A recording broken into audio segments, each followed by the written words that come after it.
Kas nudžiugins per artimiausias 3 dienas? Kas nudžiugins per artimiausias 3 dienas?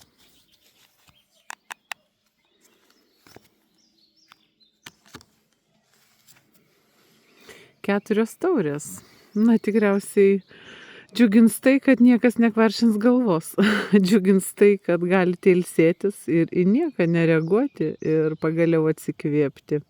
Matyt, vangumas, matyt, apatija viskam jūs lankys šias ateinančias 3 dienas. Bet gal taip ir reikia. Reikia pailsėti, reikia atsikvėpti.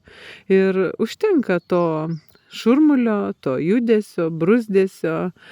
Žinote, gal ir iš tikrųjų, gal netgi pasidžiaugsite, kad sugebėjote atmesti kieno nors įkyrius pasiūlymus arba prašymus, arba tiesiog jausite, žinot, tokį malonų atsipalaidavimą. Taip, kad tuo ir mėgaukitės, nes klausimas buvo, kas pradžiugins artimiausias 3 dienas. Ramybė, meditacija.